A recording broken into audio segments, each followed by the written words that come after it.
राजा दशरथ का अंतिम संस्कार किसने किया था? कैकेयी के षड्यंत्र के तहत भगवान श्री राम अपनी पत्नी सीता व भाई लक्ष्मण सहित 14 वर्षों के वनवास के लिए चले गए थे। उस समय दशरथ के 2 पुत्र भरत व शत्रुघ्न अपने ननिहाल कैकेयी प्रदेश में गए हुए थे। श्री राम के वन गमन के कुछ दिनों के पश्चात दशरथ ने पुत्र वियोग में अपने प्राण त्याग दिए थे। जब उनकी मृत्यु हुई तब उनका कोई भी पुत्र अयोध्या में नहीं था। राजा दशरथ की मृत्यु के पश्चात पूरी अयोध्या शोकाकुल हो गई थी। राजगुरु, तीनों रानियां, सामंतों व अन्य प्रजावासियों के द्वारा उन्हें श्रद्धांजलि दी गई थी, लेकिन महर्षि वशिष्ठ ने उनका अंतिम संस्कार करने से मना कर दिया था, क्योंकि राजा की मृत्यु के पश्चात यदि कोई नया राजा नियुक्त न हुआ हो या वह उस समय उपस्थित न हो तो राजगुरु को ही सभी राजनीतिक नियम संपूर्ण करने पड़ते थे। महर्षि वशिष्ठ महाराज दशरथ का अंतिम संस्कार उनके पुत्रों के द्वारा ही करवाना चाहते थे, क्योंकि पुत्र ही पिता का संस्कार करता है।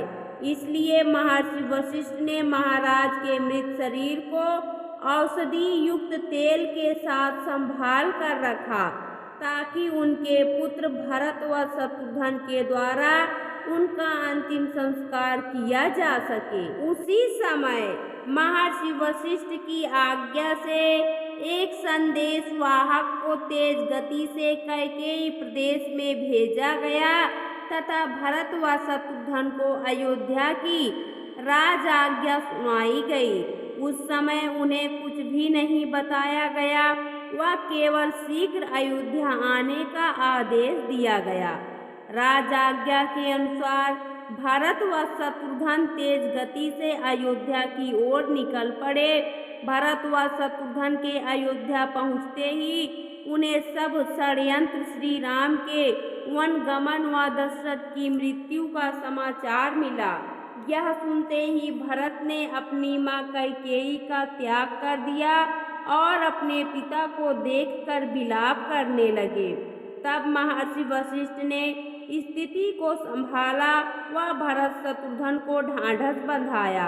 उसके बाद ही राजा दशरथ का अपने दूसरे पुत्र भरत व चौथे पुत्र शत्रुघ्न के द्वारा अंतिम संस्कार की सभी विधि की गई।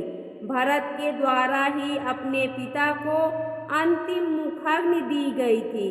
श्री राम व लक्ष्मण के द्वारा जलांजलि व तिलांजलि दी गई।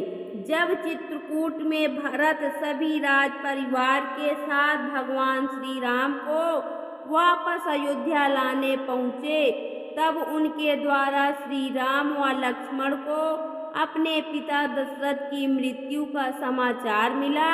इसके बाद उनके दोनों पुत्रों ने भी अपने पिता को जलांजलि दी।